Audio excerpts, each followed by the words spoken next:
सिंधिया जी आए थे, हवाई एरोड्रोम का उद्घाटन करने आए थे। इसके बारे में मैं सिर्फ ये कहूँगा कि इसके लिए कुछ शिवराज सिंह चौहान जी ने और हमारे स्थानीय नेताओं ने ज़रूरत से ज़्यादा हड़बड़ी की। अभी इसके लिए 290 एकड़ भूमि का अधिग्रहण होना है और पहली नोटिफिकेशन हुआ है। लैंड एक्विजिशन के 3 नोटिफिकेशंस होते हैं। अभी पहला नोटिफिकेशन हुआ है। कोई ज़रूरी नहीं है कि अधिग्रहण प्रक्रिया आपकी इस समय पे पूरी हो जाएगी। तो फिर इतनी हड़बड़ी क्यों थी इसका इनॉग्रेशन करने की, शिलान्यास करने की? क्योंकि चुनाव को मद्देनज़र रखते हुए उन्हें लग रहा है कि भारतीय जनता पार्टी को लग रहा है कि रीवा में जो उनकी सत्ता लग रहा है कि 8 सीट उनके पास थी और वो डोल रही है, अब उनको सफलता के चांसेस नहीं दिख रहे हैं। ऐसी सूरत में ये वाला जो स्टेप है आनन फानन में शिलान्यास करना, वो उनके डर को प्रदर्शित कर रहा है। मैं इसके बारे में आपको कुछ तकनीकी बिंदु बताऊंगा। पहली चीज़ तो ये कि 290 एकड़ का एक्विजिशन होना है। हमारे अगडाल गांव के जो किसान जहां 2 करोड़ रुपए एकड़ ज़मीन बिकती है उनको 20 लाख रुपए का मुआवजा मिलेगा। ठीक। दूसरी चीज़, उमरी गांव जहां आज की तारीख में 1-1, 1.5 करोड़ रुपए एकड़ ज़मीन बिक रही है, वहां 11 लाख रुपए प्रति एकड़ उनको मुआवजा मिलेगा। राहुल गांधी जी के प्रयासों से ये भूमि अधिग्रहण कानून में संशोधन हुआ था और बहुत सारे राज्यों ने इसको अपने में लागू भी कर दिया, जहां कृषि भूमि के जो रेट हैं कलेक्टर गाइडलाइन के, उससे 4 गुना मुआवजा दिया जाता है। पर हमारी मध्य प्रदेश सरकार ने अभी तक वो नहीं लागू किया। यहाँ मुआवजा का रेट बढ़ाया नहीं गया। दूसरी चीज़, 8 वर्षों से उमरी और अगडाल के रेट नहीं बढ़ाए गए। अब जब रेट ही नहीं बढ़े कलेक्टर गाइडलाइन के, तो किसानों को मुआवजा कैसे बड़े दामों पे मिलेगा? तो एक समस्या तो उसको मुआवजे को लेके है। दूसरी बात मेरी ये है कि रीवा में एयर स्ट्रिप, हवाई पट्टी 1969-70 1969-70 से बनी हुई है। 71-72 में तत्कालीन कांग्रेस सरकार के टाइम जो भूमि 65 एकड़ ली गई थी उसका मुआवजा बांट दिया गया था और उसके बाद वो हवाई पट्टी शुरू हुई। यहाँ से वायुदूत की, जब अर्जुन सिंह जी चीफ मिनिस्टर थे तो यहाँ से वायुदूत की नियमित सेवाएं चलती थी। वायुदूत का हवाई जहाज चला करता था। इसके बाद अभी अभी आपको हाल में याद होगा, कुछ ही दिन पुरानी बात है, 4-5 साल पहले यहाँ से वेंचुरा की भी फ्लाइट चला करती थी। पूरा ये तो कोई बहुत ऐसा जैसा प्रचारित किया जा रहा है कि रीवा में कुछ नहीं था और ये इन्होंने दे दिया। तो मैं बताना चाहता हूँ कि ये कोई एरोड्रोम नहीं बन रहा, ये उन्नयन है, उसका इम्प्रूवमेंट है। और इम्प्रूवमेंट तो एक सतत प्रक्रिया है। आज इन्होंने जो हवाई एरोड्रोम का उद्घाटन किया है, हो सकता है कल और बड़ा एरोड्रोम बने। तो इम्प्रूवमेंट तो एक सतत प्रक्रिया है, ये कोई विशिष्ट प्रक्रिया नहीं है। दूसरी चीज, सिंधिया जी ने को तो वैसे भी देखिए, सिंधिया जी ने करोड़ों हमारे जो प्रदेश के मतदाता हैं उनके जनादेश को उन्होंने विफल किया। सिंधिया जी वो व्यक्ति हैं जो माधवराव सिंधिया के पुत्र हैं। कल उन्होंने बोला माधवराव सिंधिया ने यहाँ रेल की सौगात दी। वाकई माधवराव सिंधिया ने दी। माधवराव सिंधिया कांग्रेस के एक बहुत बड़े नेता थे और कांग्रेस के एक स्तंभ थे। सिंधिया जी ने यहाँ दी, चूंकि कांग्रेस सरकार में वो थे तो उन्होंने रेल की सौगात यहाँ दी।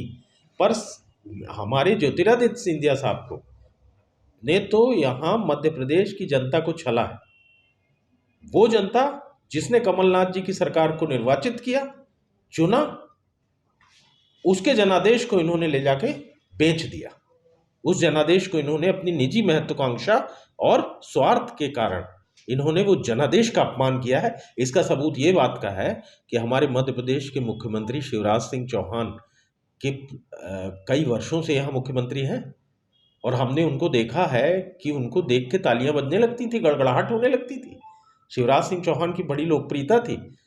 कल के कार्यक्रम में 3-4 बार बोला गया कि ताली बजाओ भाई, कोई ताली नहीं बजा रहा था, बोल के ताली नहीं बजा रहे थे। इससे 2 चीज पता लगती है, एक तो चौहान साहब की लोकप्रियता कितनी घट गई, दूसरा ये पता लगता है कि सिंधिया जी के जनादेश के अपमान को अभी रीवा की जनता ने और प्रदेश की जनता ने नहीं भूला है। अभी ये देश प्रदेश की जनता जब तक दोबारा यहाँ मध्य प्रदेश में कांग्रेस की सरकार नहीं बना लेगी, जो उसका जनादेश था, उस जनादेश का अगर पालन नहीं कर लेगी, तब तक इनको माफ नहीं करेगी। एक प्रश्न और है मेरे दिल में, वो है कि शिवराज सिंह चौहान ने कहा कई भाषण में कि सिंधिया जी का चेहरा आया गया और मुख्यमंत्री कमल जी को बनाया गया। ऐसा नहीं है, कमल जी को विधायक दल ने नेता चुना है, ये एक प्रक्रिया है।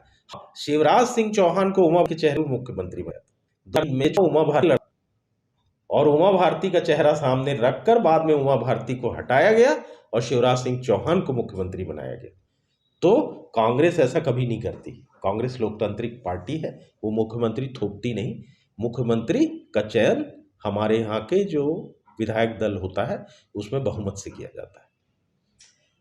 एक छोटी सी बात और मेरे दिमाग में है कि सरकारी मशीनरी का कल कार्यक्रम को सराहने के लिए जिस तरीके से दुरुपयोग किया गया, सरपंचों का, प्रिंसिपल्स की ड्यूटी लगाई गई, जो जिला पंचायत के विभाग हैं, तहसीलदार हैं और रेवेन्यू डिपार्टमेंट से, इन्होंने तो किया ही किया। ये ढोई हुई भीड़ जो लाके उन्होंने कल का कार्यक्रम किया है, उसमें मैंने पहले भी बताया, जनता को आप ढो के ला सकते हो पर उससे नहीं ला सकते। हमारे सब महोदय ने बात, उन्होंने कहा कमलनाथ जी तो हम शिवराज की कमी नहीं है। तो कमलनाथ जी की सरकार अगर पैसे के लिए रोती 11.5 करोड़ किसान ऋण माफ करती, 27 किसानों का 11,500 करोड़ रुपए माफ किया गया और 7,000 करोड़ 27 लाख का बचा था। तो अगर इस सरकार के पास बहुत पैसा होता, अगर इस सरकार के पास बहुत पैसा होता तो ये सरकार भी किसानों का ऋण माफ करती, उससे भागती नहीं। मध्य प्रदेश में शिवराज सिंह चौहान जी की जो सरकार है, कमलनाथ जी की सरकार जाने के बाद उसने वर्ष 21-22 और 20-21 दोनों में, 20-21 में उन्होंने कम से कम 52,000 करोड़ रुपए नया लोन लिया और 21-22 में 40,000 करोड़ से ज्यादा का लोन लिया।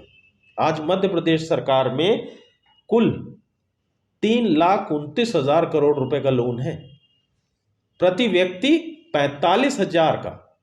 मध्य प्रदेश सरकार का बजट कितने का है? अभी बजट आएगा, आप देखिएगा, बजट है 2.5 लाख करोड़ का।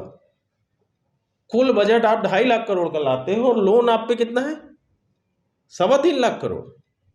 और इसके बाद आप बोल रहे हो मन से कि हमारे पास धन की कमी नहीं है। और कैसे धन की कमी होती?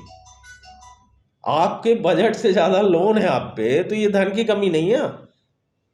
प्रति व्यक्ति पे 45,000 करोड़ का मध्य प्रदेश में लोन है।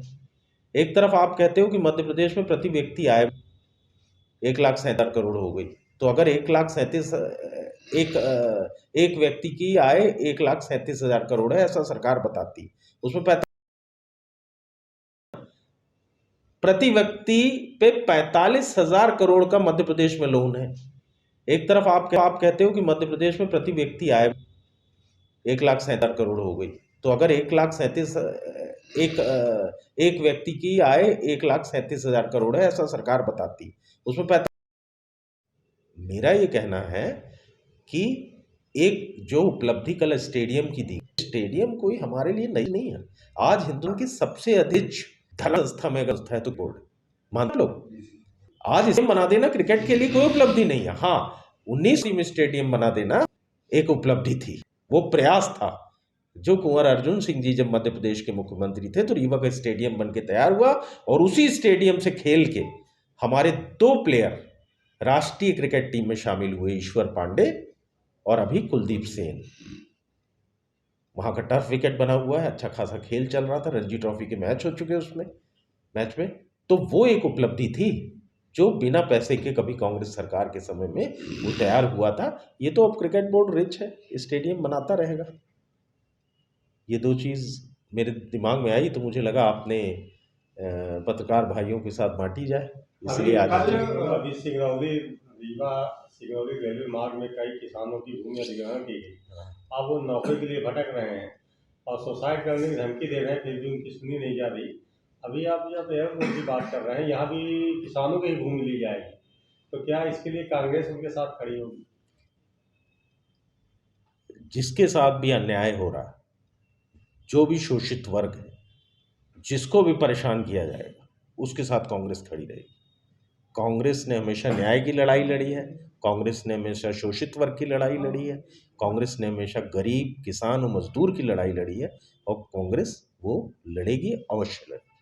ये कल ज्योतिरादित्य सिंधिया ने अपने भाषण में कहा, राजेंद्र शुक्ला को लेकर कहा कि वो जो ठान लेते हैं वो कर लेते हैं, करवा लेते हैं। फिर वो उन्होंने उसका एग्जाम्पल भी दिया और मंच से ही जो चीजें कही। हाँ, उन्होंने बोला सोलर प्लांट, जब वो ऊर्जा मंत्री थे तो राजेंद्र शुक्ला जी ने अपनी प्रयासों से उसको सफल कराया। सही बात है, उन्होंने रीवा में ज़मीनें पूरी जिद्द के साथ ख़त्म की, कोई सरकारी ज़मीन। अब आप बता दो रीवा में कौन सी ज़मीन बची है पार्किंग बनाने के लिए, ऑटो स्टैंड बनाने के लिए और ठेले खड़ा करने के लिए? तो ठीक है, इरादे तो बुलंद हैं और मजबूत है। रीवा में उन्होंने पुनर्घनत्व योजना के ज़मीनें, शासकीय ज़मीनें दी। इसका आंकड़ा भी सिंधिया जी को बताना चाहिए। सिंधिया जी ने वो 2 आंकड़े तो बताए, ये आंकड़ा भी बताना चाहिए।